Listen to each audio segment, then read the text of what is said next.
Welcome on in to the Full Court Press.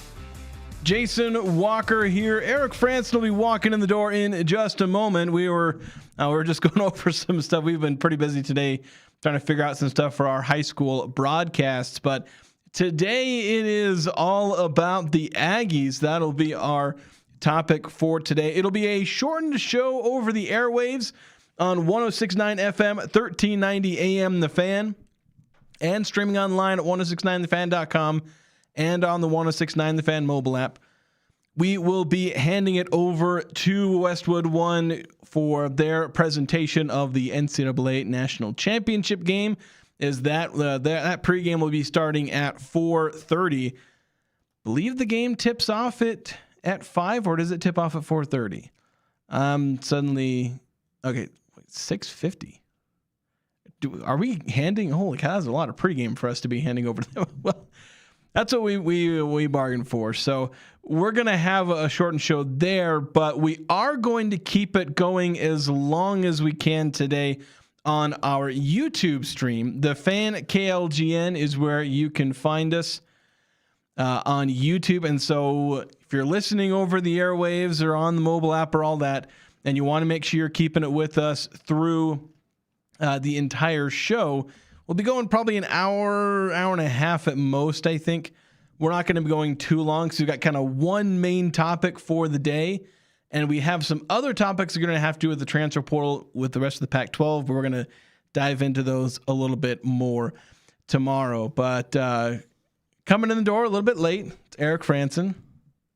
I got to turn your mic on, though. Yeah, so we're doing some construction here, some remodeling stuff. And we've been working on a few other things, getting stuff ready for spring sports, because we got a busy week this week covering a lot of spring high school sports. And so I was going back into my office to get some things out because I have some guys coming by to get their gear today.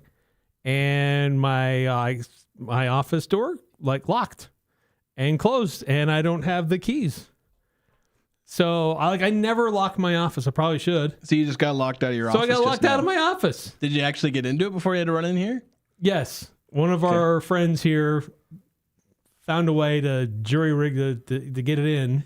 So they just broke into your office. So I basically had to break into my office. So now is the time for me to break into your office and steal all of your stuff, because now the signs of damage and break-in are already there. Yes, that's true. This is true. So lesson learned, make sure I have a key to my office and I keep it on my keychain. I've got a key to like a filing cabinet thing that is now in a different room.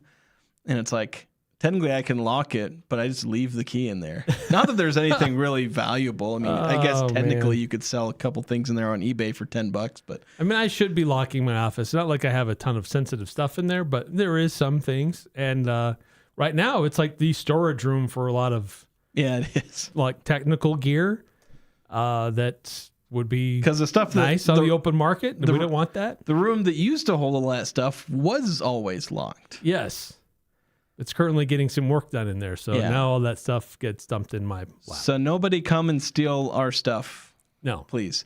So we don't have a whole lot of time over the airwaves. So we want to get into no more this dilly-dally as soon as possible.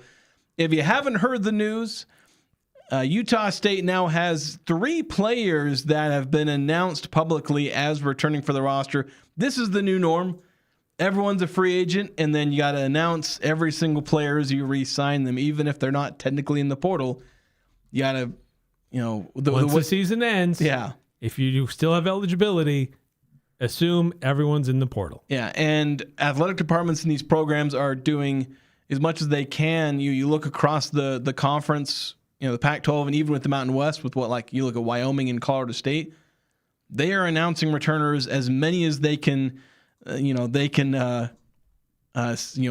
down that they know. Like Colorado State has 5 or 6 of them that they have announced as returning. Yeah, it's been a really good week for Ali Faroukmanesh and Colorado State, trying to keep their roster intact. Because you're right, these programs really want to do this to secure what they have before the portal opens, so they can look to other players who may be on the fence. Like, look, these guys are coming back.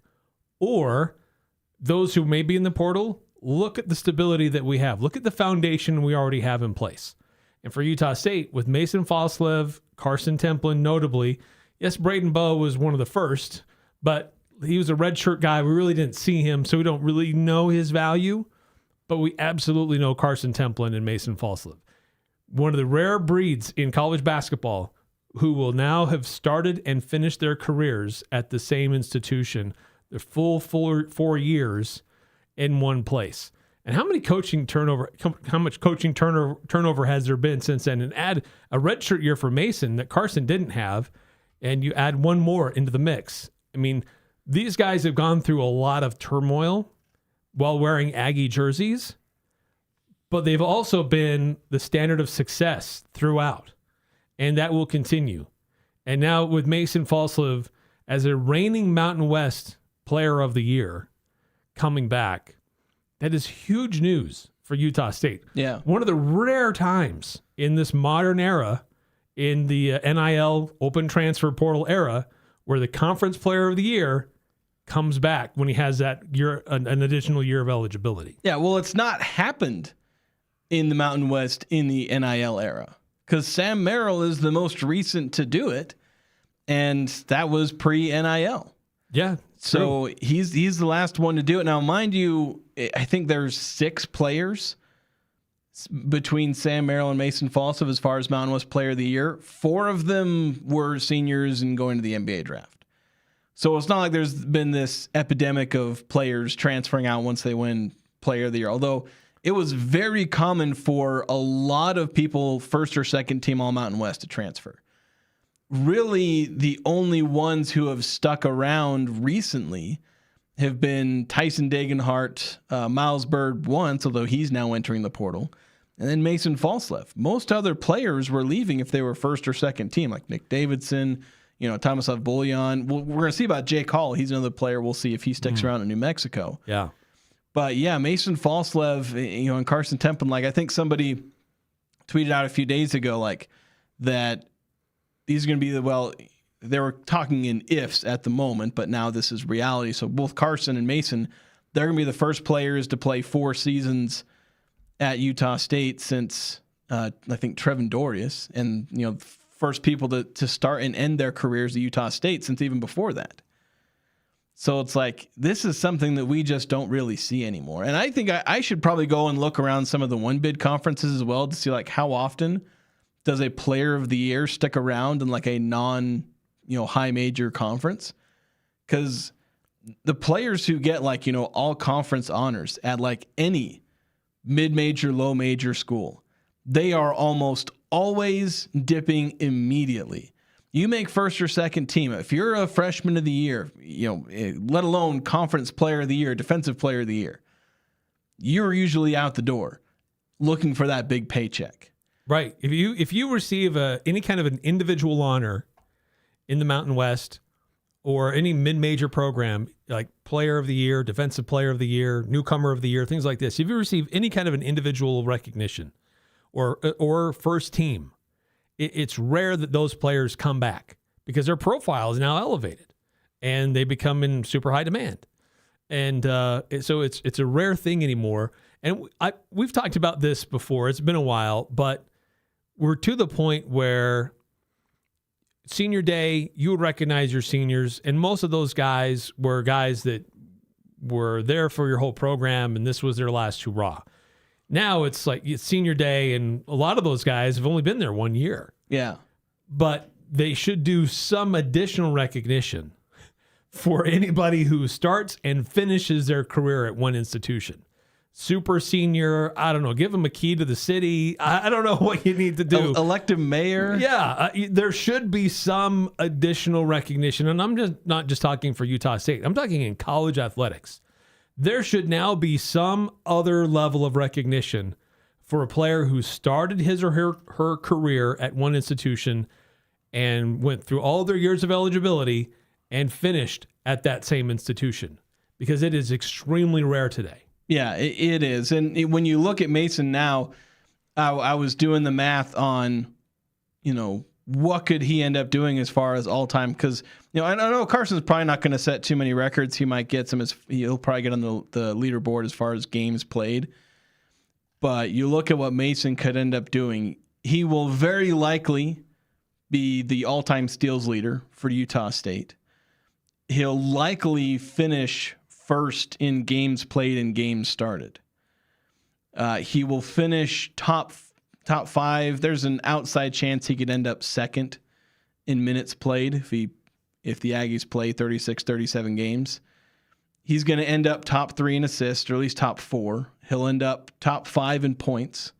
There's a real outside shot. Wow. There is like an outside of outside shots. Like if he has a top 5 scoring season in Utah State history, he could end up like second. And then he'll be just outside the top 10 in rebounds. Like all these different things. My word. Where he is someone who can be an all-time player at Utah State statistically and in terms of impact. The Aggies, if they go to the NCAA tournament this upcoming year, he will have gone, even including his redshirt year, gone to the tournament every single year. And picked up 2 wins in that span. Yeah, 2 or we'll see if he can manage to get 3 or 4. Yeah. Because that'll obviously be the goal. That's a big part of what the Aggies are trying to do, especially this year, investing as much money as they can. But yeah, he's been through several coaches. Redshirt year with Ryan Odom. Redshirt freshman season with Danny Sprinkle. Jared Calhoun, that's a third coach that he had been coached by in, 4 seasons, 3 of them where he was playing. He will now have been under 4 different head coaches in a 5-year tenure at Utah State. Yeah, people are talking about the success of Utah State with all this coaching turnover, and it became a story in the NCAA tournament. Despite all this turnover, they still get to the NCAA tournament. Maybe it's not so much the Utah State culture or people here like basketball or those who make good hiring decisions. The constants, maybe it's just Mason Falslev. Yeah, it certainly helps. Mason and Karson. Maybe. Perhaps. I think there's a lot of things go into it. Yeah, I think the support of the community and the ability to attract good players by being a program and also just the athletic department doing a good job in hiring the right coaches. Something really needs to be said. And again, that's another attribute, as we've gone over, that it spans athletic directors, anybody. Like there's no one person or thing that is the common denominator of Utah State's success, really outside of the herd. That is the singular common denominator. The herd, and I would obviously include the Utah State, fandom as a whole. It's not just the students. Yeah. That is the one common denominator. It's not just Mason. It's not just any one coach. It's not any one administrator. It's not any one thing. But certainly Mason being here and always just being a consistent presence and contributor, because we've seen him scale up in terms of his impact. Because his redshirt freshman year, he was a key contributor, but very much like a 3rd or 4th option. Right. But still 11 points, 4.5 rebounds, 2.5 assists, incredibly efficient inside the arc, struggled a bit shooting outside, but then he's scaled it up the last 2 years. Yeah, he's improved his stroke. He's got a better shooting motion. He's worked on his mechanics. He's not like he was a liability at the free throw line. He's not a liability at the free throw line. Yeah. He's not elite at the free throw line, but he's not a liability. Yeah, he got up to 76% this last season, which is going to get you a passable grade. He was a hold your breath 3-point shooter, but now he's gotten to be a very respectable 3-point shooter. 2 straight seasons shooting about 3.5 threes per game, and he's shooting 39%. Yeah. So, I mean, man, just keep that trajectory, keep working on the little things on the mechanics and volume shooting in the offseason. I mean, wow, what this guy can become, what he already is and what he can become is super exciting for Utah State Aggie fans. Yeah. Let's get to the text line as well as the YouTube chat for those of you who want to text either. 435-339-0321. We've also got the YouTube chat. We're going to check that first. Braden Clark saying, like a jersey patch in the NFL or black belt in karate, the longer a player stays, they get a new patch. Or like hit stickers. Yeah, there you go. Just get more stickers for Mason. But yeah, going to the Young Power Sports of Logan text line. Oh yeah, 2444 with the long one, and I think I stole his thunder on a few of these. Yeah, basically looking how his career might stack up against others with a lot of things you've already kind of mentioned. I wonder if he texted that in before I sent my tweet, because But yeah, it's, is he the greatest Aggie of all time? I don't know. We'll see what he does in this senior campaign. Yeah, but it depends. He's certainly in the discussion among the great ones. I think so. He's up there because like you put him in there if you're making a Mount Rushmore of Aggies, he gets on there probably with him, Wayne Estes, J.C. Carroll, and Sam Merrill.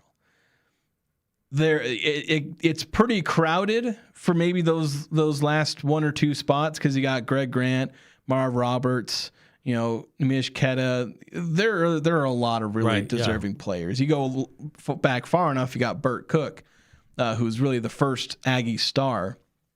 So, but I think he'd be among the conversation. As far as, is he the greatest? It kind of depends on what your criteria are. Like, is he the best player? I guess you might say relative, because technically everyone in the modern era is in a vacuum probably better than people way back when, just because of the way basketball has evolved. But as far as relative to the era, and his total impact on the game. Yeah, he's not just a scorer. Yeah, he's not just a good rebounder and a shot blocker. Yeah, I mean, Nimi would score too, but when you look at what his whole body of work, what he does on the court. It's hard to think of too many other Aggies who impact the team more than what Mason Falslev does. Yeah, I think he has probably the best case for all-around Aggie. Greg Grant probably is your biggest competitor there. Where he was really all-around. As far as best overall player, that is some pretty tough company because that's Wayne Estes and J.C. Carroll. To put it in perspective, Mason Falslev would have to score 1,100 points this next year to catch J.C. Carroll's scoring record. And Mason scored 578 this past season and won Player of the Year. So he'd have to double his scoring output from last year. That's how good of a scorer J.C. Carroll was. And then obviously Wayne Estes, again, that's a guy who's going to go top 3 in the draft. Yeah. Granted, it's kind of a different era of the draft, but still, he was a bona fide NBA player where not really many other Aggies have actually been that kind of draft prospect. Let's clear through some of these other texts here because, again, short time with us on the air. The NCAA Championship, Michigan and UConn will be heard here on The Fan starting at 4:30, courtesy of Westwood One. 1818. Texting in, you couldn't ask for a better starting spot for Coach Jacobson. Now it's time to turn our focus on how to build a team that competes with Gonzaga. Yeah, that's going to be a huge key. And getting guys like Mason and Karson, that is massive for, as you were talking about earlier in the show, just having stability. And then, when you're out there recruiting for, you got to get one, maybe you're looking for that one, home run hit transfer player. If you're trying to do that and you've got 2 or 3 players on your roster and maybe they're guys who haven't contributed as much, maybe they're players coming off the bench, Braden Bowe, or if you're bringing back just Braden Bowe, just Tucker Anderson, sure, solid players, but there are a lot of question marks. Right. And if you're a player coming in a transfer, it's okay, what am I jumping into? If I commit to you, what are you going to build around me? And sure, there is kind of another side of that where it's okay, I step in and maybe I can be the guy. I'm their first recruit, and you might be able to get that love as far as being at the top of the rotation because you were their first recruit. But again, there's just risk. So the flip side of that obviously is where if you're if Utah State's probably gonna be looking for maybe a point guard or especially I think a center, one of those big 7-footers, and you can say, hey, look. We're going to have you coming in. You're going to have Mason Falslev Player of the Year. You look at what he's been able to do with some pick-and-roll bigs. Didn't do it as much this last year because they didn't have rim-running bigs, but look what he did with Abin Gadarazzi. What he was doing at times with Great Osobor. And, even Isaac Johnson to a degree where there was some pick-and-roll stuff that Mason has been able to do with those players. You can sell them on as a center playing next to a really good guard like Mason Falslev because that can make those centers look really good. And, if you bring back Elijah Perryman or if you bring in a transfer point guard, which the Aggies should probably try and do both of those things, you can sell them on that. If you have a great core to build around, that is a lot easier to sell the transfers. Sure, you may not be able to sell them on being the star, but players really value going to a place where they can win and then have an opportunity to contribute. Right. And, You're going to join up with some guys who have championship DNA, who have NCAA tournament DNA, with a coach who has NCAA tournament DNA, and going up in a conference with good basketball. Like, it's a very attractive place. Yeah. So you may not be selling them on, you're going to get 35 minutes a night and you're going to take 15 shots a game. It's, look, you're going to come in, you're going to, if you're trying to sell for that big transfer, like, you're going to come in, you're going to start. You're going to play next to these guys. Hey, you may not put up 15 and 10 every night, but you're going to be playing next to really good players. You're going to put up good numbers and good efficient numbers next to those guys, and you're going to be part of a winning team that makes it to the NCAA tournament, and it's one of the best mid-major programs in the country. That's the pitch Utah State has to sell to transfers, or whatever position they're going to be looking at. At the wing, we'll see. You got Mason, Falslev, and some other players where that may be a little bit more crowded, but where they're looking at point guard and center, where those are some position groups where they need to fill a few more spots, then they're going to be able to pitch to some of the best point guards and centers on the market and say, look, this is who you can be playing with. This is the style. Like, show the kind of things that Ben Jacobson has done with centers and with point guards, where he's sent guys to the NBA. And he's going to be able to pitch playing with Mason, playing with Karson, these ultimate glue guys. Like, Karson doesn't care if he's starting or, as long as, obviously he wants to get on the court and play, but he is willing to play whatever role he wants. He's willing to play around you. If you start and he comes off the bench, he's cool with that. And he can be an ultimate teammate. And that is just stuff that is incredibly helpful as far as bringing in high-level talent. Do we need to hit a timeout? We don't, actually. Okay, we got to go all the way to we're going all the way to 4:27, so we got about 3.5 minutes. Let's get through a few of these texts. 9315 saying, does not the news of today make you want to sing? He's got it wrong way. It's Karson Templin, do. Yeah, I don't know if you have to do the Karson Templin before, but anyway. Do. There we go. Karson Templin, do. Yeah, that's true. You can do it either way. And then saying, I always knew Mason would run it back. Then 5773. I applaud your courage and your confidence. Yeah. 5773 saying, I'm going to sell game used Jason Walker memorabilia on the KVNU Trading Post. Wow, good luck with that. Yeah. I don't know if that's worth any money. That might be worth less money if it says game used by Jason. 2104. Do you guys have any inside info on the Calhoun tampering rumors? No. Yeah, there's nothing. And if assuming I had it, that's not the stuff I would typically share. A lot of the stuff I hear is the kind of stuff that just stays off the record. But I can tell you this: obviously there's tampering going on, but everyone's tampering. So while you can, if you're a Utah State fan, you can get mad at Calhoun for tampering. Of course he is. Those are the players that he just coached. Of course he wants them in Cincinnati. Yeah, I mean, it's obvious. Yeah. Why wouldn't he want some of those dudes to come follow him to Cincinnati? And they got some of his players are in Cincinnati are announcing that they're going into the portal. Yeah. So he knows he's got holes to fill. And the thing that's funny is, and Utah State fans are having a heyday. It is fun to watch. Where Cincinnati fans began this whole thing, Cincinnati media were at the press conference saying, hey, are you bringing any of your players with you? Iowa, with their coach and a lot of their players formerly of Drake, just made a run to the Elite Eight with a bunch of mid-major guys in the Big Ten. And so you have Cincinnati fans and Cincinnati media saying, all right, who is Calhoun bringing with him to Cincinnati? And then suddenly, two of the biggest names, there were three names they were targeting, Mason, Karson, and Adlan Elamine. They may still get one of those three. But two of those players that they were all oh, we're going to get these guys. I saw them putting out here's our starting lineup for 2026, 27. Point guard, Mason Falslev, a transfer, Karson Templin at power forward. And they're kind of leaving some gaps for a potential transfer. But it's they were pulling their starting lineup from Utah State players. Yeah. And then suddenly they stay at Utah State, and it's well, they wouldn't have survived in the Big 12. Right. Now it's revisionist history. Yeah, it is very much revisionist history with Cincinnati fans. Yeah, but they got a 6'7", 6'8" freshman wing who's announcing he's going into the portal. Yeah. I mean, I'm sure Calhoun would have loved to have that guy, but now he's not going to be available. We'll see how things roll for Cincinnati.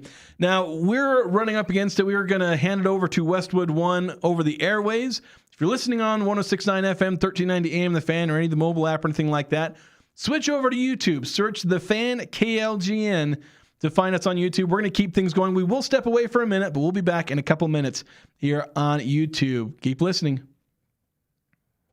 Napa Auto Parts spring savings are here to get you back to work. Save 10% on all marine and lawn and garden batteries. Grab a Carlisle 3.5-ton floor jack, regularly $329, now just $199 while supplies last. Pick up 2.5 gallons of Napa Def for only $8.99. Plus diesel oils from Shell, Rotella, Valvoline, and Chevron, all on sale. And Peak Bug Remover windshield wash, only $4.49 a gallon. From Preston to Providence, trust Napa. Summer is just around the corner. Don't crank up your AC unit before getting it serviced. Advanced Heating and Air Conditioning is the team you should call for quality on-time service. If your system needs replaced, think York. York has the best warranties in the business with affordable financing options. Call Advanced Heating and Air Conditioning at 752-7272 or stop by their showroom west of DI. Online at advancedheating-ac.com. Until you are Advanced Heating and Air.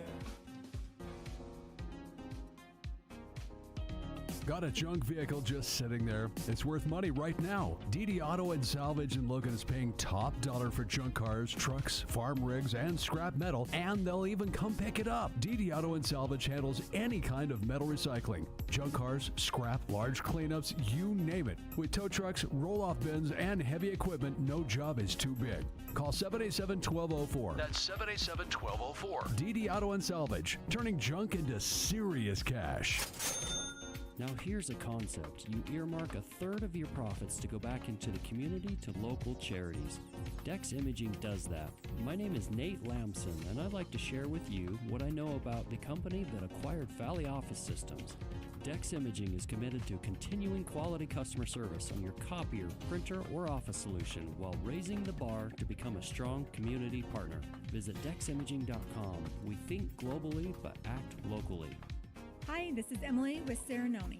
Some gifts say happy birthday, some say congratulations, and some say I'm thinking of you. At Serenoni, we believe the best gifts tell a story. That's why we personalize our ultra-soft minky blankets with custom embroidery, names, and meaningful details that turn them into something truly special.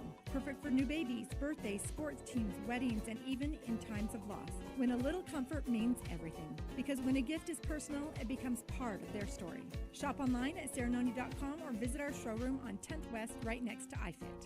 AM radio provides always-on news, sports, talk, traffic, and weather reports. And it's also a vital service that provides important emergency information when your community needs it most. Tell Congress you need AM radio to stay in your car. Because when cell phones and the internet are down, this free emergency service to 52886 and tell Congress we need AM radio in cars. Message and data rates may apply. You may receive up to 4 messages a month, and you may text STOP to stop. This message furnished by the National Association of Broadcasters.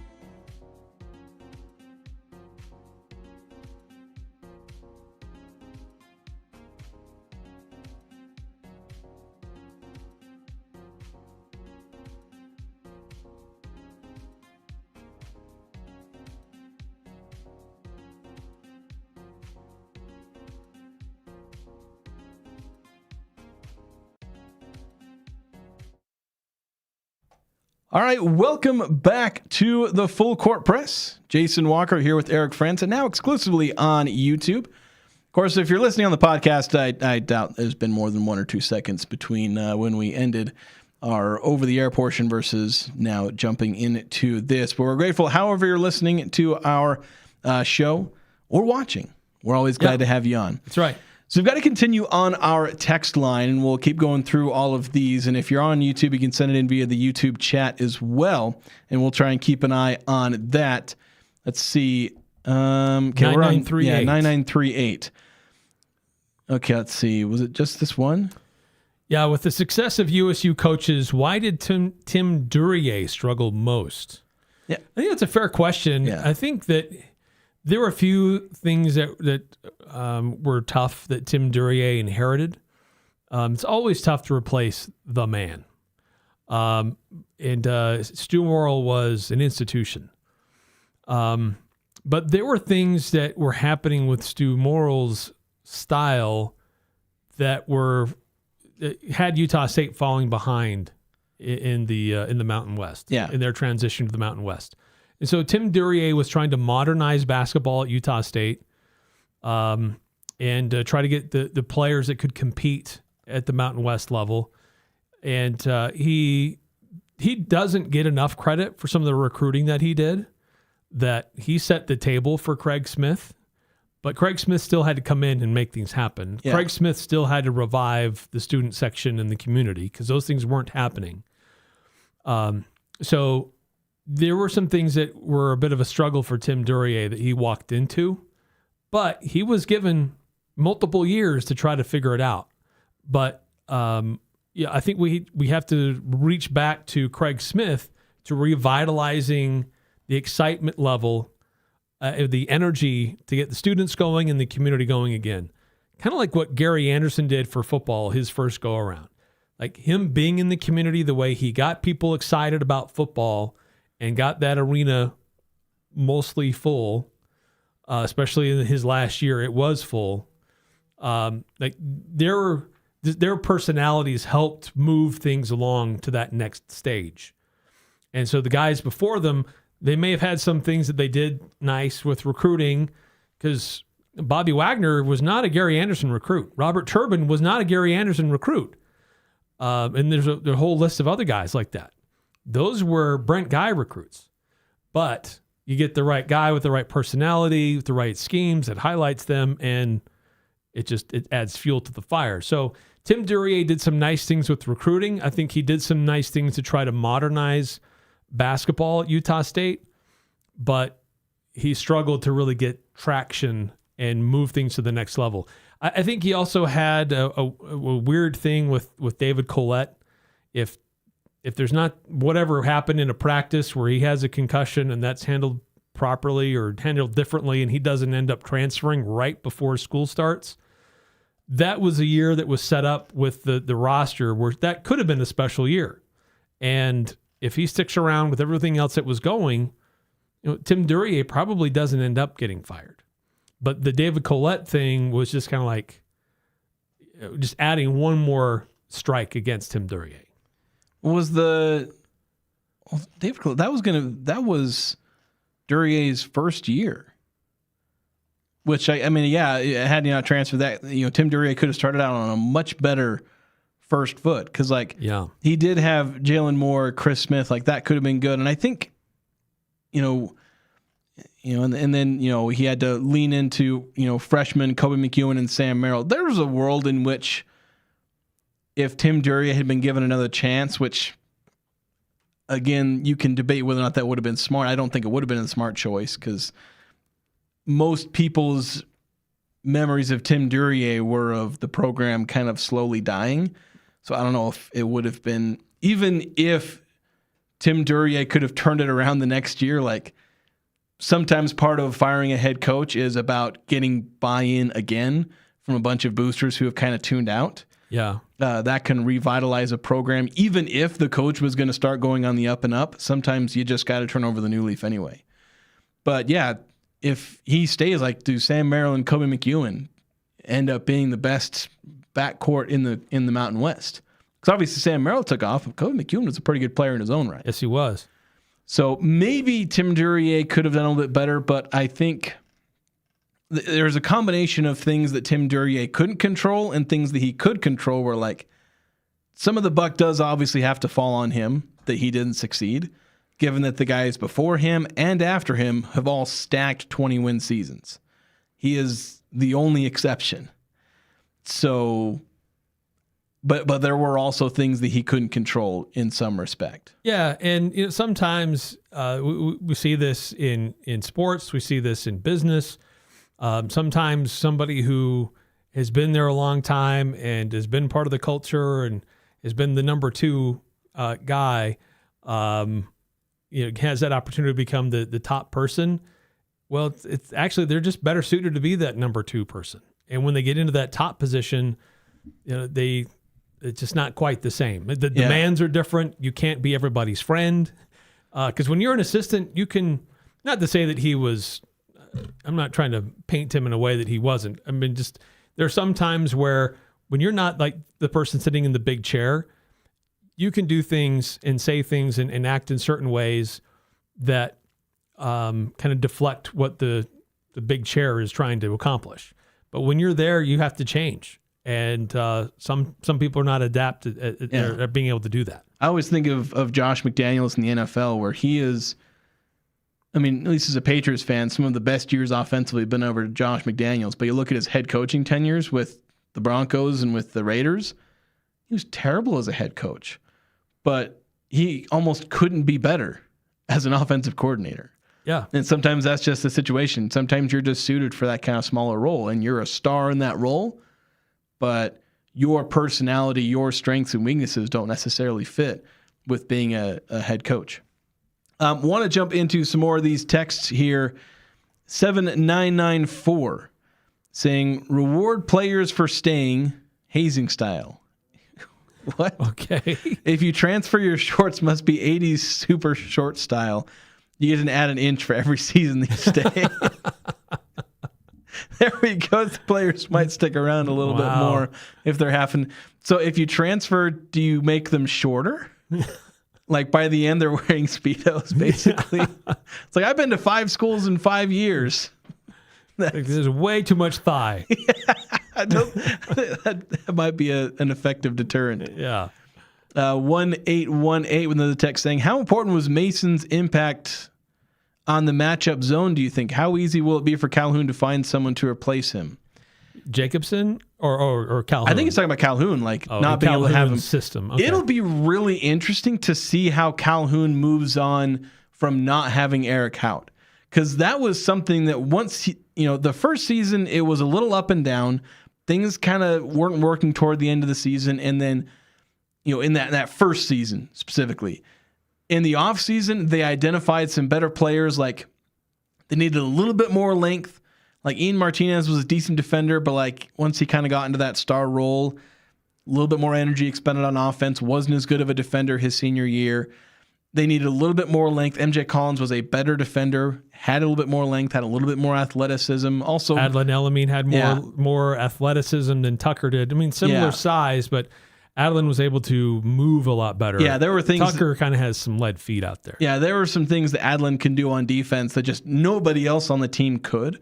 And that was a big impact. That's something where Adlin kind of ramped up into the middle of the season. Like last year or 2 years ago now, that first Calhoun season, they dropped off going into conference play. But where Adlin, he ramped up going into conference play, the defense kind of dipped for a second, but then went right back up once you get Adlin playing heavy minutes and coming into his own. You also have Drake Allen, who made a massive personal jump in defense. Where he was a decent defender, he became an all-league defender. Yeah. And that was something that really helped. You also had Zach Keller, who's kind of underrated on defense. They were able to specifically target their needs on defense, with that offseason. That was something that really helped Calhoun, where just helped the team in general is having Calhoun stay another year and be able to just work almost specifically on that defense. They obviously brought in enough offensively, but they brought in a lot of good defensive players. And now he's lost the coach that is the brains behind that defense. Is Calhoun even going to try and keep that defense? Or is he going to move to a more traditional defense, the way, Big 12 teams who have more versatility, who have better athletes? Does he shift toward a more traditional defense? And does it take time to, get up to speed, where he's now going back to teaching more traditional defense and coaching traditional defense with his players? Is he going to need another season to ramp back up into that, the way he needed basically a season and a half to really nail down the matchup zone at Utah State? Yeah, it's a fair question. But he's still a good basketball coach. Yeah. And so, while he may have lost the mastermind, there's a lot of other guys on that staff that understand the concepts. He's also an amazing offensive coach. Yeah. So at the very least, they're going to have a good offense. And he'll have access to talented players. So you'd think. Just depends on how talented relative to the Big 12. Yeah, but will the players have the buy-in?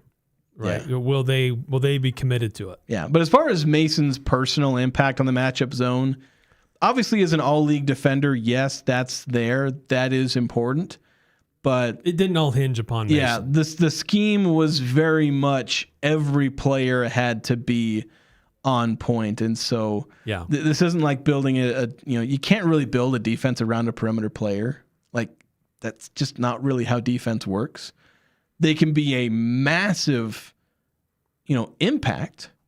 I think of guys like Miles Bird, Matisse Thybulle, guys who are just otherworldly perimeter defenders. And guys like Mason, who may not have that, again, jump out of the gym athleticism and crazy length where he doesn't have a 7'5" wingspan or whatever, they can still have a really great impact, but you're not hinging your entire defensive scheme around that one player. A couple more texts from 9315. Any idea who else stays when they announce it? Nope. Nope and nope. And then who had the player that had a heart attack at practice and needed a defibrillator to stay alive? Was that Tim? No, that was under Coach Stu Morrill. Was it under Stu? It was Danny Berger, right? Danny Berger. That's right. I was trying to think of his name, but yeah, that was under Stu Morrill. And that was a very sobering day. Yeah, that's not a particularly fun day. Yeah, as far as I'll say, as far as who else stays, I'll kind of mostly stick with Eric, where it's like that is not something that I can really accurately speculate on. And again, usually even if I hear that kind of stuff, it's the stuff that I'm not going to say over the mics. It's not mine to report. So, all I have is a hunch that there's probably going to be a few more guys who decide to stay. I don't know which few. Yeah. And tomorrow the portal officially opens, so there's likelihood that somebody is going to announce they're going to leave. I would say, but I'm not going to speculate on who that's going to be. I would pretty comfortably say that the Aggies will likely keep somewhere between 4 and 6 players. And, including the 3 that have already said? Yeah, including the 3 that have already. So on the low end, there'll be one more, and that's kind of your worst case scenario is they only manage to get one more, whether it be Tucker, Jordy. I'm still really confident Jordy's going to stay, so I'd pencil Jordy in, but a lot of that just has to do with the fact that, like, if you cut his arm, you might find blue instead of red, like legitimately. Yeah. And he's been through almost as many coaches as everyone else, including through his high school days. So I'd kind of pencil him in. So maybe on the low end 5, because I'm thinking, beyond him, maybe another freshman. Like, there's a lot of optimism around Utah State as far as their ability to keep these players. Whether or not that optimism is well placed, we'll see. Coaches are caught off guard all the time by players they didn't think they were going to transfer, and they end up transferring. It happened to Wes Brooks. Players he thought were going to stay and they enter the transfer portal. Sometimes you just you have these conversations and then you just don't see it coming because people are human. Yeah. That's going to happen to you. So again, we'll see how well that optimism is placed. But again, somewhere in that 4 to 6 range where there's going to be guys who enter the portal. Now, mind you, I thought they were going to enter the portal before now. I've kind of been wrong where I thought we were going to see more portal entries at the end of last week. So Utah State has done a really good job of getting these guys to at least listen to the pitch, have long conversations, really consider this before just immediately jumping into the portal. Because you look at Boise State, Washington State, even Gonzaga, just go down. Like, I compiled all this. I sent a link out on Twitter, like a Google sheet I have. We'll go over it in more depth tomorrow. But every other team in the Pac-12 has I think except for Oregon State only has 2 players that have said they're in the portal. But all these other teams, they have 4 or 5. Fresno State has 6 or 7 in the transfer portal already. Before the portal is even open, they've all said, yeah, we're just going to jump in. Utah State has 1 player right now that has said, I'm going in the portal and leaked that out. That's not to say he's the only one who's considering it and will do it. But they have gotten everyone on this team outside of the 5 who are graduating. So that's 10 players. Out of 10 players who can return, only 1 has said, yeah, I'm just going to go in the portal. And even then, he might still be considering because... Well, Karson kind of did, but then that didn't last He very did, long. but then they brought him back. So you're back to just 1. You have decreased the number of people who are effectively in the portal. So Utah State has done a good job of, at least getting these guys to listen, consider the pitch, really work with them to try and bring them back. They're not going to bring back all of them. They are going to lose players. They're going to lose several players. There are guys who are going to leave via the transfer portal. It's going to happen. And we are, at some point, I'm not going to give a timeline because my last timeline didn't work out very well. But I'll say with the portal opening up this week, I guess it'll probably happen sometime this week. But again, I'm not going to try and get more specific than that. But you'll see guys entering the portal. But I think Utah State has put itself in a really good position to keep some of its most important, well, it's kept its two most important returners. Mason and Karson were at the top of your list of guys to keep.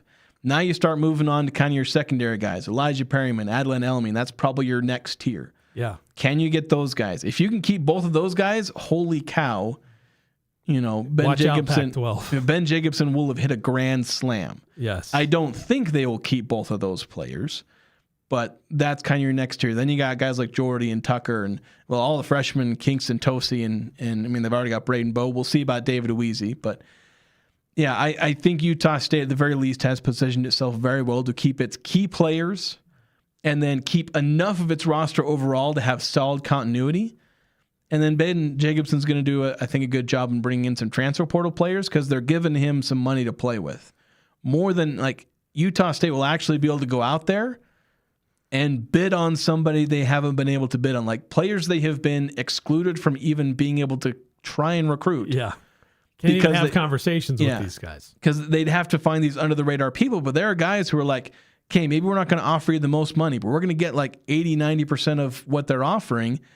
But look what else we can offer. We were talking earlier in the show, all these people you can play with and all this other stuff. And they'll be like, yeah, I'll take that. Might not be all of the money, but it's most of the money I want. Most of the money my agent's trying to get. And then you get a fantastic place to play because Utah State used to have to bring guys in based solely on their culture and the recruiting chops of the head coach. Now, not only do you have those two things, but you've also got a little bit of money to play with. And when you combine all of those things, suddenly that's going to bring in a caliber of recruit that Utah State hasn't necessarily been able to get, at least on its face. They've usually had to find the MJ Collinses on the bargain bin. Yeah. And David Martinez is, get to a couple of comments coming in on the YouTube chat. Dalton Forsyth, who's been a busy guy. He has been working his butt off, I'll tell you that much. He's entered the chat. That's a credit to Coach Jacobson and the conversations that he's had with all of the athletes. Everyone is bought into what could be in Logan next year. Yeah, and that's something with, the level of buy-in. Like, given you have a head coaching change, you can very quickly lose buy-in. Oh, gosh. Because there were the thoughts like, if Jared Calhoun stays and, you're able to keep most of the roster because of that, get, year two Adlan Elamine, get senior year Mason Falslev, Karson Templin, get a year two Elijah Perryman where he makes a jump. People were buying in on that as a Sweet 16 team, and I don't blame them for that kind of hype. No. And when Jared Calhoun leaves, that is a very easy vehicle to lose all of that hype, have everything deflated, have Mason out the door, Karson out the other door, Adlan, and some people following Calhoun to Cincinnati. That is a very easy thing that could have happened. It hasn't. Mason's sticking around. Carson's sticking around. We'll see about some of these other guys. Obviously, Braden Bowe sticking around as well. That is something that is a credit, as Dalton was saying, to Coach Jacobson, and I would say to Dalton as well for some of his work as well, where they have been able to pitch something incredible to these players, get them to buy in, but then do credit to the athletic department because they're able to pay these guys. They're not just saying, "Hey, can you come work for free?" They're able to compensate these guys to the point where they're not turning down life-changing money. Yeah, with a lot of fundraising efforts. Yeah, so they're not being offered nothing. They are still getting what is, for most people, life-changing money still, set them up for the next 20, 30 years kind of money. And then with, Mason and Karson, like those are guys who are going to be able to, set up in Logan and not have to pay for another, I'd say not pay for another beer, but I don't know, another milkshake. Pizza. Yeah. They can go to the local Texas beer. Roadhouse and not have to pay for a meal, or just being part of the community. That's something that will obviously be great for Mason and Karson. But yeah, just the ability to still have buy-in with the program, even when you have a coach leave, that is something that is remarkable. And I think we were going back to like, how is Utah State managing over all these coaches? It's the fact that they always seem to have buy-in from the fans. Like ever since the Craig Smith era, there is buy-in. No matter who the coach is, whenever the players come in, that buy-in is still there. Nobody's giving up. And there's been at least a few players who stick around and buy into the program as well. So others who come in can attach to that and build upon that foundation. Yeah. Another text or message coming in. This is from Hayden Noel on the YouTube chat. Do we have an idea of who will be the assistant coaches on staff yet, or at least what the salary pool for assistants will be? The salary pool wasn't included. Like when I did the grammar request for the offer sheet, it didn't include the salary pool. That's usually like they send it on an offer sheet, and then like when everything kind of gets settled, they do like an actual full-on contract. And that information will be in there, I believe. And sometimes those contracts aren't really finalized until like sometimes the season's already going. Yeah. So like that's something that may be like there's some stuff that's kind of handshake and again with the offer sheet, like this is what's in place. This is understood. Yeah. Actually have it in writing sometimes takes time. Yeah. So that's something we don't know what the assistant pool is because it's not been put into a contract, or at least not yet. The one I asked for is the one I got sent. And that did not have a specific assistant pool. I can maybe go back and look at Jared Calhoun's assistant pool to get an idea of what it was. But we also maybe don't. It's similar. And we don't know yet the assistant coach's situation either. I'm pretty sure most of the Northern Iowa. I don't think all of them are, but I think most of the Northern Iowa guys are coming over. Yeah, I thought I saw something about somebody else who could be joining him who wasn't on his staff, but I don't. Somebody remember was the talking name. about a UNLV assistant coach. Yes, who had some Utah ties. Yeah, that's right. So I don't know, but that is something that we want to. Learn from Coach Jacobson. He's a very busy guy right now, trying to retain the roster that's here while also doing his own scouting as to who may or may not be in the portal, which opens tomorrow.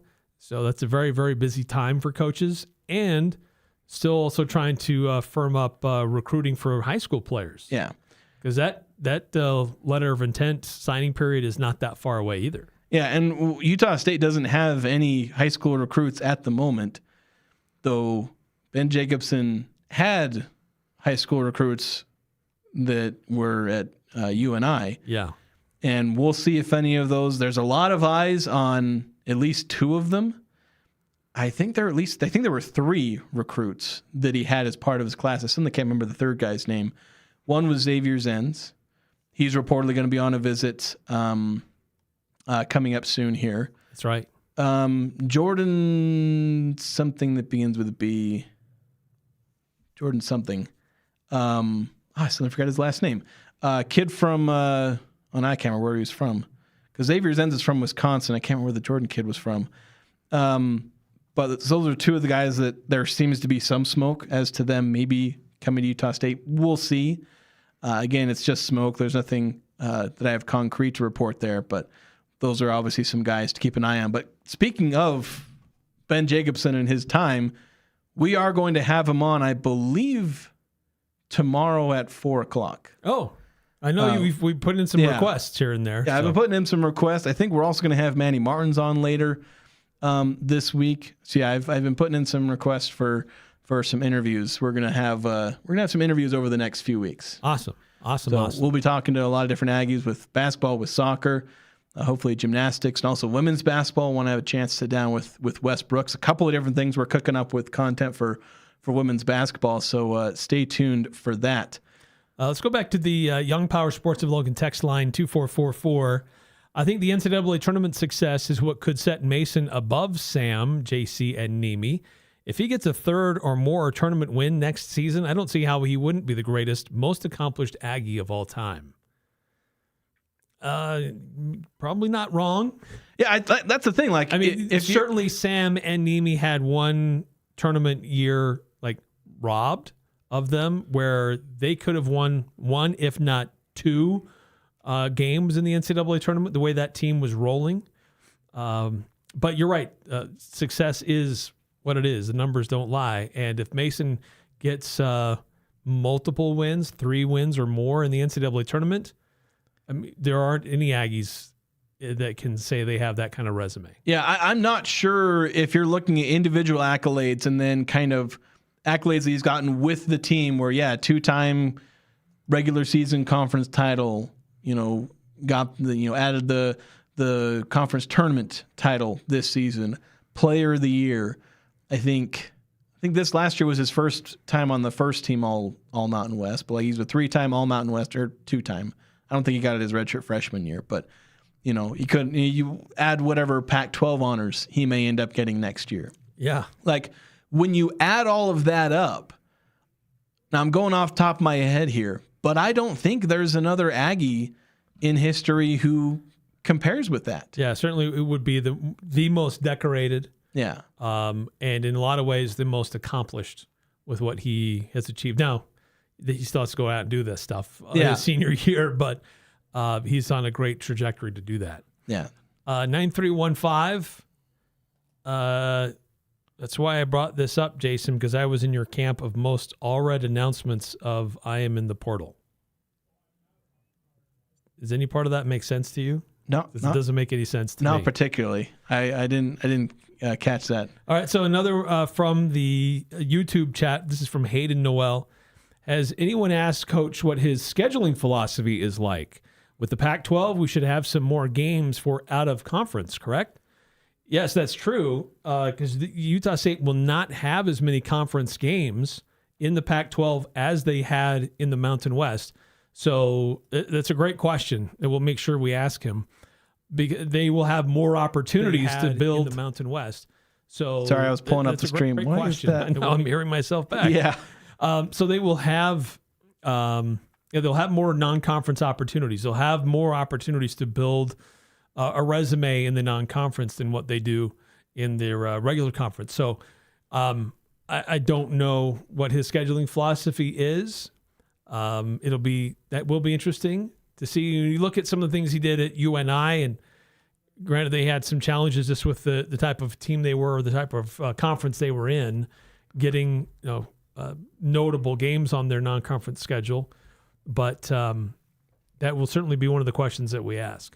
Yeah, because that is, as we talked about a while back, that is kind of an important next step for Utah State, where, again, I have defended the scheduling as adequate, but adequate isn't good enough anymore. Utah State is trying to push to make it to the second weekend, and you got to push yourself to do that. If you want to compete with Gonzaga, you want to get a respectable seed in the tournament, you got to do more in November and December. Yeah, and while Utah State has done enough to get into the tournament in November and December and have scheduled, to meet that standard, there is a new standard that is starting to be set.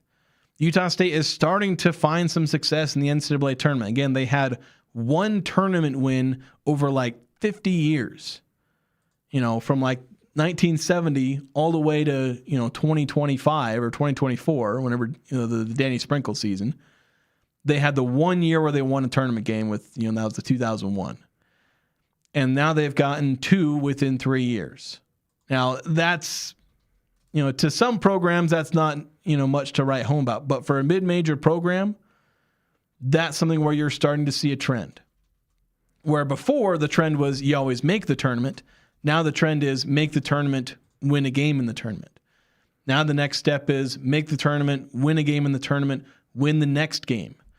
Get to the Sweet 16 at least like every other year, once every 3 years or something like that. Make the second round almost every single year. Like, we're reaching all these different tiers with Utah State. Keep moving up. Utah State has kind of slowly moved. It took them 20 years to finally get that second win in the 21st century.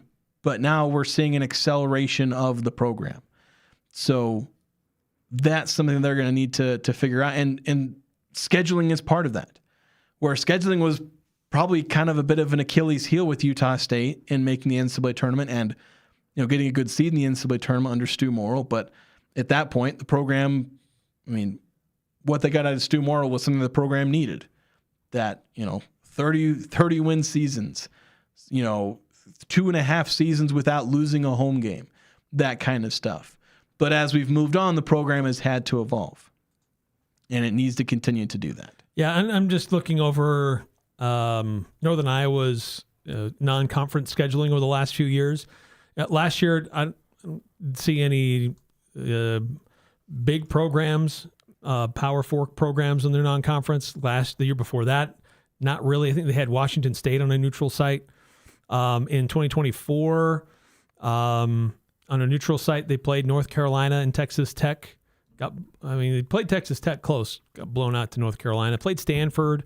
So they've had some games here in the last few years where they've scheduled and had some interesting games in the non-conference, but not a lot. It's 23, there really weren't any notable Power 4 non-conference games on the schedule. 22, there really weren't any either. So it's not really been part of the Northern Iowa experience. And I don't know how much of that is just inability to get games versus Ben Jacobson's scheduling philosophy. Yeah. And so it's a really good question to ask when he does in fact join us. Yeah, and so we'll make sure to ask that. I'm going to start having to write down on my notepad here all the questions we need to make sure we ask. But it could just be one of the things that he just needs to change about his scheduling philosophy. Now, again, part of it could be we've had these conversations about mid-major teams not being able to schedule these high-major teams. So that can be part of it. You can't get into these good MTEs anymore with all the power conference teams. They literally will have two-tiered multi-team events where you have the upper bracket. Well, they don't say the upper bracket and lower bracket, but they have fancier names for them. But you have an upper bracket with the high majors and the lower bracket with the mid majors. That's what Utah State was in this last year with the Charleston Classic. Yep. Now, technically, there was an ACC school in there, but it was Boston College. But a team that struggles in the ACC, but Utah State was essentially in a lower bracket of their multi-team event.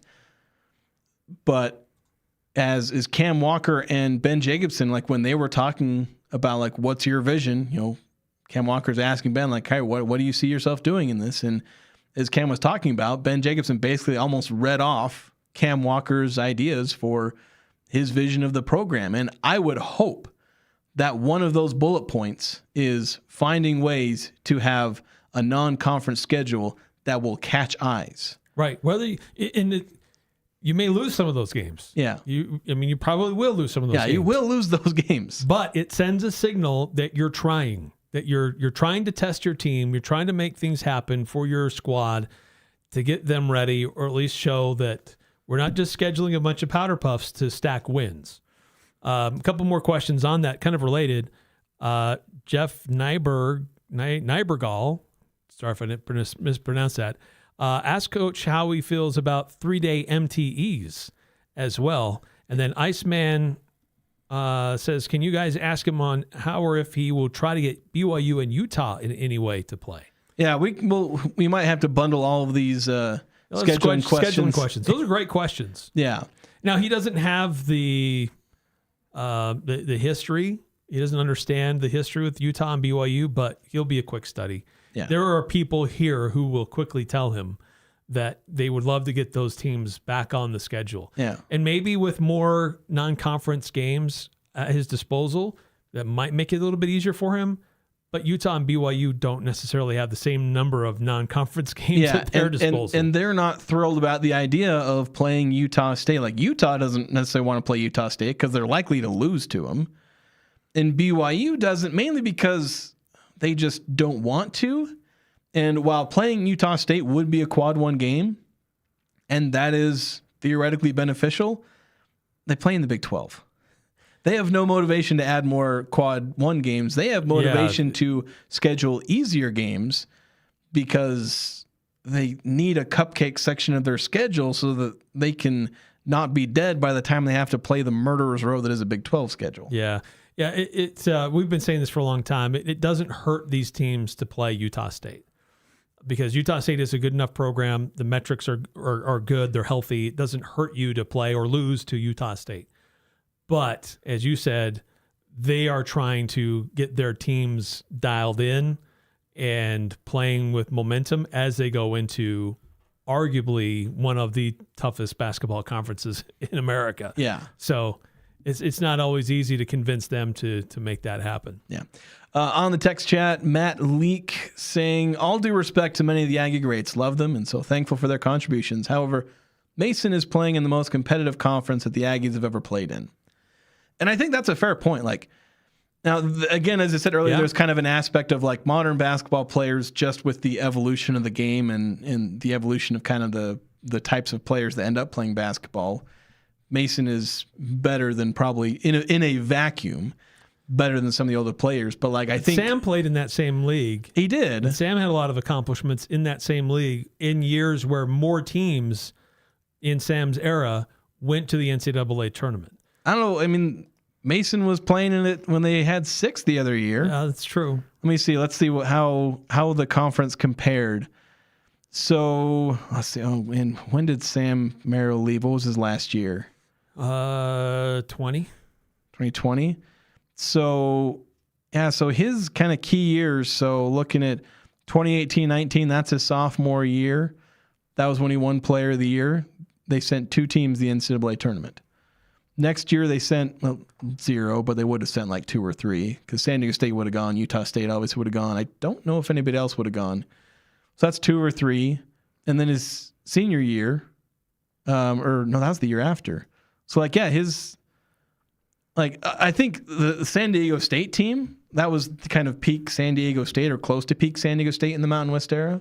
So he faced the toughest San Diego State team, and Nevada was really good. I think Nevada too. Like honestly, they made a Sweet 16 run. I'll be honest. Like top to bottom, I don't think the Mountain West was as good as it was during Mason Falslev's year, but Mason Falslev tenure. But I would also say that Sam Merrill played 2 of the toughest Mountain West teams that the Aggies have ever really had to face. Yes, that is very true. Because I don't think just straight up none of the teams that Mason Falslev has faced in the Mountain West specifically, I think can stand up to some of the teams that Sam Merrill played and beat.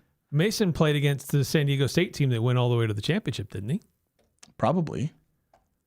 So let's see, which year was that? I'm going to look this up. 3 years ago? I think he was redshirting that year. I think that was the year Mason redshirted. Yeah, because it was the next year, because it was his redshirt freshman year with Great Osborne, all those. And it was the year before that San Diego State made their run. So he was sitting in a chair while the Aggies were facing that team. Yeah. And I think did they beat that San Diego State team at home that year? I can't remember if they got swept by them or if they managed to split that one. But that was a really good San Diego State team.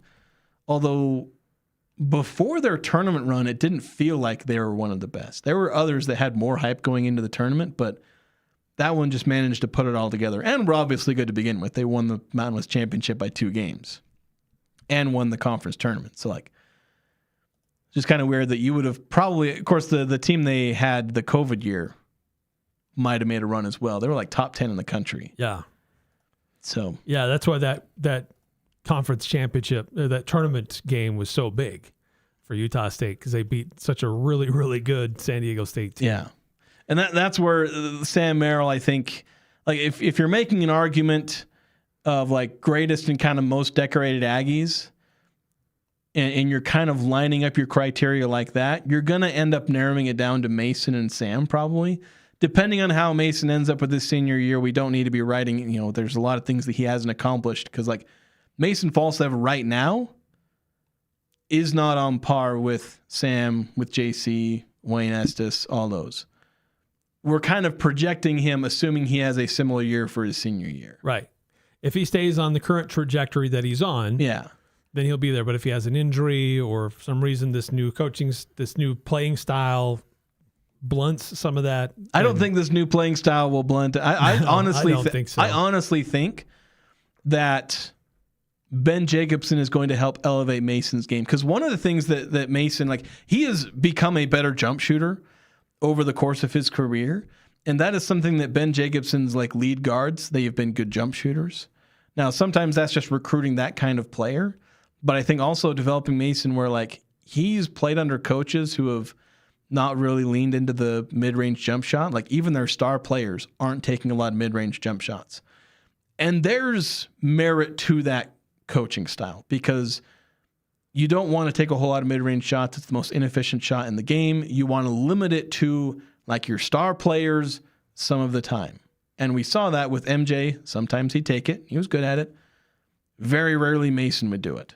I think in his career, I think he's taken 18 mid-range pull-up jump shots. He's made 11 of them, so he's got it in him somewhere to make those. In fact, one of his big shots against Villanova was a clutch pull-up mid-range jumper that he hit and kind of helped ice that game late. But he would very rarely take them. And so Mason has really only been, I'd say, like a 2.5 level scorer, where after his freshman year where he struggled from three, he started shooting 39% from three, so we kind of added that. Whereas his freshman year, he was just a slasher. Yeah. He'd score at the rim just attack the basket. Yeah, he'd score at the rim or he might not score at all. He began to change that his second year as a sophomore. And then this last year, I say 2.5 because he's added a floater. So it's still mostly finishing at the rim, but he's able to do it from a little bit further out to avoid rim protectors. But I don't know if he would have really developed much more of a mid-range game under Calhoun. He wouldn't have become a true three-level scorer. And now we'll see if Ben Jacobson even tries to do this with Mason. But Mason could end up working a lot more from the mid-range. And if he's able to be efficient as that's kind of that next level as a scorer, is to be able to be efficient from the mid-range, take an inherently inefficient jump shot, and turn it into a weapon. That is the most terrifying thing for a defense, because normally you say, oh, you'll take the mid-range jump shot because most people shoot like 38% and will give that to you. But if you hit it at like 45%, then suddenly you're like, oh, crap. Yeah. How do we defend this guy? Yeah, because you can't stop him. You can't try. If we close out on him, he'll go by us. If we front him, then he'll shoot it over the top of us. Yeah, if we try to give him some room in the mid range, he can still score. Yeah, and that's something where I think Ben Jacobson can help Mason Falslev evolve even more as a scorer, is to add a little bit more of that mid range to his game. Obviously, you want to prioritize getting threes and layups because those are your two most efficient shots.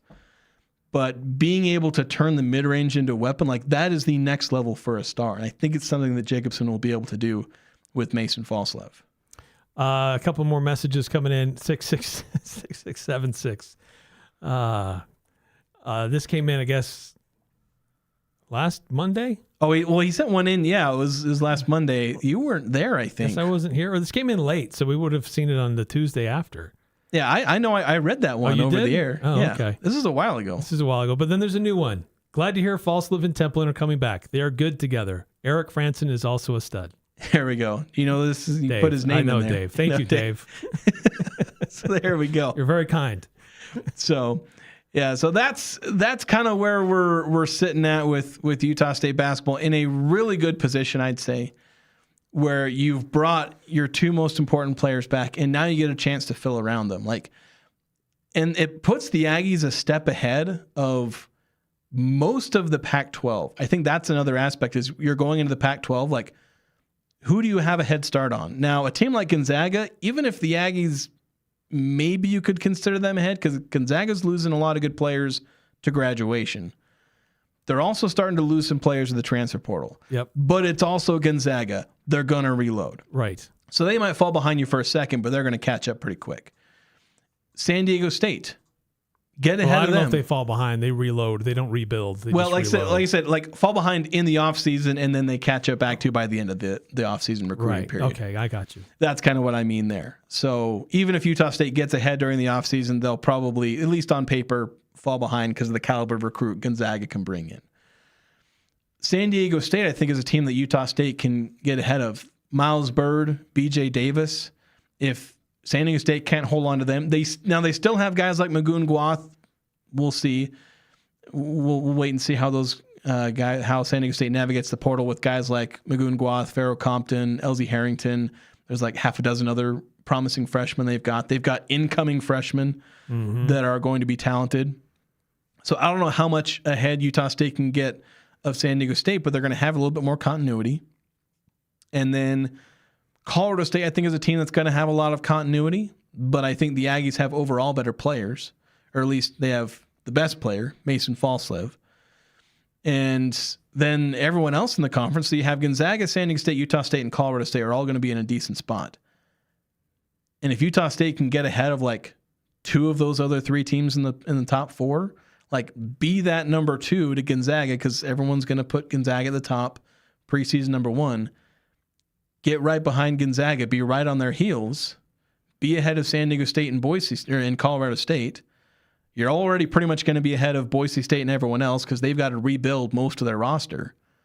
Utah State only has to build half their roster, and they have a star player and another, kind of star role player in Karson Templin. These pillars that they can build off of. And that's something that's going to put Utah State ahead of a lot of, if not almost every one of their conference peers, save for, again, Gonzaga, because they're just, again, it's Gonzaga. Yeah, they got a great reputation, great coach, great track record. They'll be tough to compete against. San Diego State has great players. Disappointing year for them, but they had a lot of youth on that team. Can they keep most of those guys there and build off of that? They'll be a force to be reckoned with for sure. Yeah. Colorado State, kind of a mediocre season for them, but keeping a lot of their guys, so they're going to be able to build on that. So it's going to be a fun Pac-12. Yeah, I think year 1 in the Pac-12 is going to be solid. Because, you're going to have a top 4 that I think are all going to be really solid. And then we'll see kind of how the bottom 4 or 5 work. Texas State, again, we'll dive into this more tomorrow, but they've got a couple of key pieces coming back. So we'll see how that rolls. 5551 saying, let's break that door down. I love this coach's energy.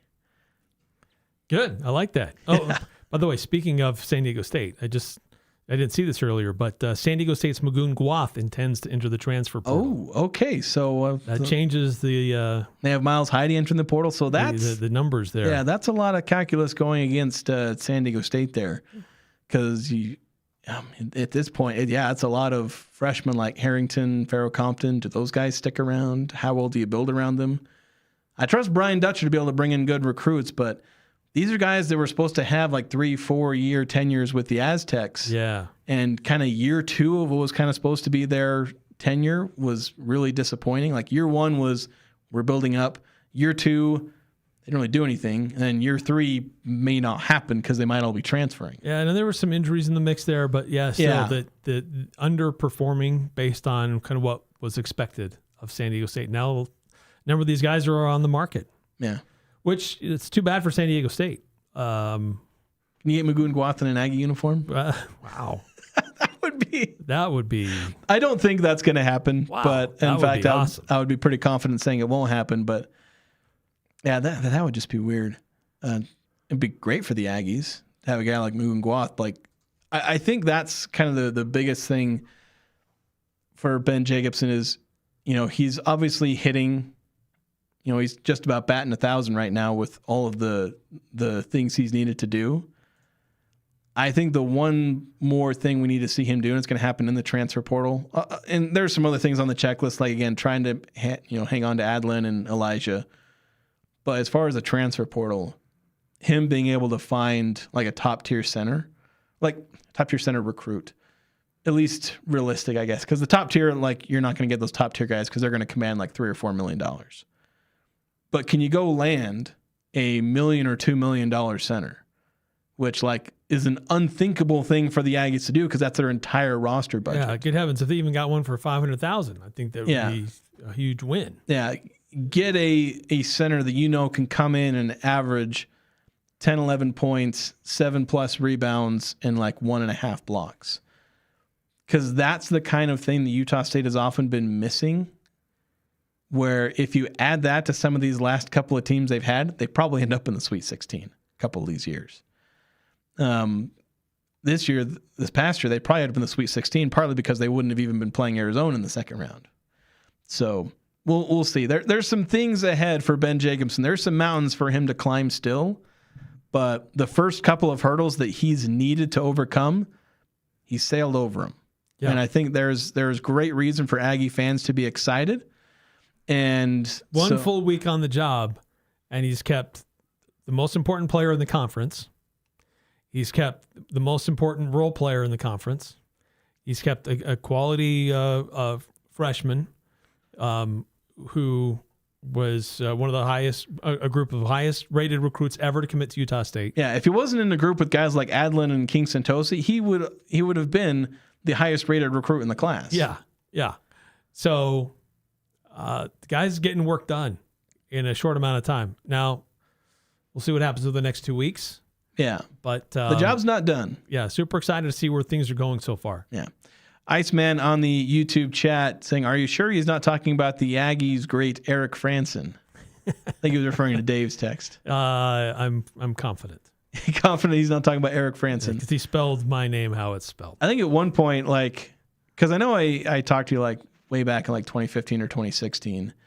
And then again, we didn't see each other really much. We didn't cross paths until like 2023 or something like that. And I remember thinking back, like, wait a minute, is he the former basketball player? Because I didn't really remember like what you looked like or anything like that, but I knew there was an Eric Frandsen who played a while ago. I was like, is that him? And then I don't think I ever actually asked you, but I figured it out pretty quick. Yeah, we're about the same age. Yeah, that was the thing, is that like you were like the right age for that. That's what made it even more complicated. We are contemporaries. Yeah, so yeah. How often have people confused you for him? Early on in my broadcasting career, all the time. I mean, it kind of made my job a little bit easier to land interviews. Yeah, it's like, hey, I'm Eric Frandsen. I want to talk to you. And they're like, yeah. Okay. It's like that commercial way back in like the 2000s where it was this guy named Michael Jordan who's just some white dude. And like he'd go to a restaurant, like my reservation for Michael Jordan, they'd be like, oh. And just a bunch of him like going throughout, and people are excited to see Michael Jordan, but it's just some dude. Some random guy. Dude named Michael Jordan. Yeah. Well, I did an interview with Spencer Nelson once, and he thought I was that Eric Frandsen. Really? I was like, oh, I'm so excited to talk. I mean, I've seen your picture in the hallways. I'm like, Spencer, and man, you had such a great career in the Big West. Spencer, oh man, you were so good. And I'm sorry to let you down. I'm not that guy. Oh, my mistake. I'm sorry. I don't know how you recover from that kind of conversation. Yeah, he was like, as the interview was beginning, right? And he's like, so excited to talk to that Eric Frandsen. Yeah. It went all downhill from there. It's like talking to some dude who just shows up in Logan whose name happens to be Stu Morrill. Yeah. It's just if somebody happens to be named that. Yeah. But I think that's just about all we have for today. I don't know if you had any last thoughts, Eric. We've gone about an hour and a half here. No, I mean, certainly these next few days are going to be really telling. We've seen really, really good signs so far in the early stages of Ben Jacobson as a head coach at Utah State. Super excited about what's been done so far. Dalton, Forsyth, and others who have been working behind the scenes to convince these players to at least give them a chance, and also to find ways to keep them here financially to make it make sense for them to stay, besides selling them on the vision of the program, but also making it make sense, because those things have to align. Yeah. So credit to them and others who've been working on this. So really good signs in the early stages of Ben Jacobson's coaching tenure at Utah State. But the portal officially opens tomorrow, and who knows what's going to happen. But at least we know, for Aggie fans, they know two really critical pillars are in place. And once that's there, you can build a lot of really cool things off of that. Yeah. And it'll be an attractive place for others who will want to come with the movement into the Pac-12, with this experienced coach, with the experience in the NCAA tournament, with wins in the NCAA tournament, and those players that get to play alongside. The future's looking exciting for Utah State basketball. Yeah, I think the future will be solid. Like, even if like these guys they have signed are the only ones they manage to keep, which I don't think that's going to be the case, even on the low end. You keep calling them pillars, and like that's a perfect descriptor. They are pillars to build around, and it's so much easier to build around guys like that than building off of nothing. You can build out of nothing. We've seen it done, but there's a reason that they make a lot of feature-length articles over things that like Danny Sprinkle and Eric Olin have done. Yeah. Is because it's incredibly hard and you don't want to do it, and you can end up doing even more special things when you have a little bit of that continuity and you combine that with, great recruiting. You take their names away. Don't even look at their pictures. But if you want to come to Utah State, you get to play alongside the reigning Conference Player of the Year and the reigning Sixth Man of the Year. And you look at what these guys did to get those awards. These are hustle guys. These are guys that give everything they can to the basketball team, to their teammates, to the community, to the program. I mean, that's infectious. Yeah. And so if there are two player prototypes that you'd want to like start to get the word out, like these are the guys who are going to be back, you'd want guys who give everything they can to their teammates and to the team, and that it lifts everybody else that's on the roster. Yeah, you get unselfish guys because like you can get teams together that just are full of a bunch of selfish players. Right. You might have a guy that's like a big stat stuffer, but he's really only looking out for himself. Yeah. Is that really appealing? Okay, you get to play along a baller, but is he really going to make me a better basketball player myself? Yeah, unless you're the kind of player who's okay with not, there are players who are fine not touching the ball and just being catch and shoot guys if they're absorbed on like defense. But like, what if you want a secondary or tertiary scorer? Like, are you okay with just having a ball hog as a teammate? Like, Mason has been willing to play second fiddle as a scorer his entire career. He was player of the year, and he wasn't even the leading scorer on his team. Like, that's the kind of player he is. He doesn't necessarily look for his own shot. He will look for his own shot to a degree because he's a good player, and good players will look for their own shot. But, like, that's not what he's doing all the time. Like, he's looking for the best play for the team, the most winning play. That does involve him shooting a decent deal. He averaged 16 points a game. You don't do that by not shooting, and also by sometimes saying, I'm not going to pass to you on this play because I've got a better shot on this occasion. But he's been so willing to, again, as a redshirt freshman, like naturally that's kind of his role. He's a freshman. He's given it up to Great Osborne, Ian Martinez, Darius Brown. But then he was second fiddle to Ian Martinez for the most part, where Ian was shooting more. This last year, MJ Collins was the leading scorer. Yep. Mason might not be the leading scorer on next year's team. But again, it's the kind of player that he is unselfish enough that he's just going to make whatever play is necessary. And if he's not leading the team in scoring that day, then he's not leading the team in scoring that day because the number he cares about isn't the number next to his name on the stat sheet. In reality, the number he's cared about isn't a number. It's a letter. W. Yeah, W's. And right on cue, Dalton Forsyth in the YouTube chat. We've had Mason plus DB, Darius Brown, Mason plus Ian, Mason plus MJ. He's an excellent team guy. Yeah, he is a fantastic team player, and he's going to continue to be. And that's something that's going to attract really good players. Because, Utah State, they're going to be looking for high-level transfers in the backcourt as well. Like I talk about centers, and even though they're obviously going to try and bring back Elijah Perryman, whether they do or don't, they're going to try and bring in high-level transfers in the backcourt as well. And whether it's Elijah Perryman or a transfer or whatever, somebody's going to pair with a Mason in the backcourt, and I think that's going to be a really good player that Mason will pair with. Good question before we wrap this up, 4488. I thought the portal was supposed to open for our players with a coaching change already, no? So, yes, the portal opens separately for a team when there's a coaching change, but that's when that coaching change happens outside of the normal portal window. So, but it did happen outside the portal window.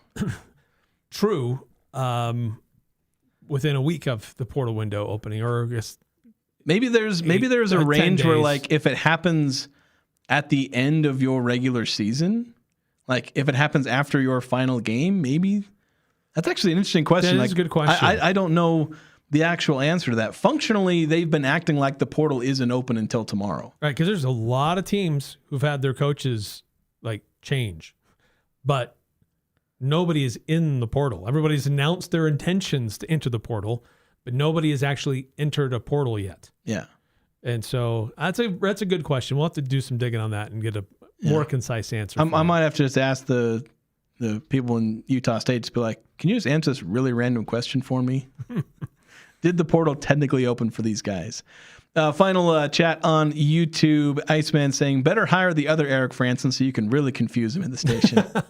Where is the other Eric Frandsen? I think he lives down in Utah County. I think he's like a civil engineer or something like that. I have interviewed him, and we had a fun conversation about how we would get confused for each other. Actually, he would get confused to being as a broadcaster from time to time. We need to have the ultimate 4-person podcast episode. You get the other Eric Frandsen on, and I'll go get the Jason Walker who covers Montana sports. Oh, yeah, that's and right. we will form an ultimate. We will confuse the heck out of everybody. Yeah, but of course there's another Jason, not only a Jason but a Jason W, Jason Williams.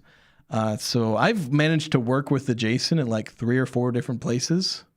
So when I used to work at the Herald Journal, Jason Turner over there, and every time Sean Harrison would be like, "Hey, Jason," and I knew he was talking to Jason Turner, but I would be kind of a jerk and just be like, "What do you need?" Okay, here's the answer to this question. Oh, here we go. If a head coach leaves, players have a separate 15-day window to enter the portal starting 5 days after a new coach is hired. So essentially, the portal for Utah State could have started opened, like Saturday. Yeah, Saturday. So I guess. But otherwise, the portal opens on April 7th and remains open until the 21st. So yeah, opened 2 days early, I guess. Yeah. So there's the answer there. So that's going to do it for us today on the Full Court Press. Thank you so much to everyone who joined in on YouTube, on the YouTube chat, those of us on the those on the Young Power Sports of Logan text line as well. We'll be back tomorrow. Whatever news comes out tomorrow, if there's news that comes out tomorrow, the portal opens tomorrow. So if Utah State players enter the portal, recommit to staying at Utah State, we will bring that news front and center. We're also going to dive into where Utah State sits in the Pac-12, where all the other teams in the Pac-12 sit as far as their commits. Whatever portal entries they have in the first hours, we'll jump into that as well. But that's a subject for tomorrow. And I think we'll have the full 2 hours, though we've gone an hour and a half today. We might have to dip a little bit early for Jazz or Mammoth. I can't remember which. But no. Well, we'll mostly have a full show. Yeah, we'll pretty much have a full show. We just forgot to thank our wonderful sponsors, Napa Auto Parts, Mountain Valley Heating and Air, and of course the Young Power Sports of Logan text line. Hopefully you guys got to catch their Easter egg hunt on Saturday. Eric, did you go there and elbow some 4-year-olds to get that $100 golden egg? No, it looked a little too crowded for my taste. too much competition. Yeah, that's right. But thank you so much for listening or watching. We'll be back tomorrow.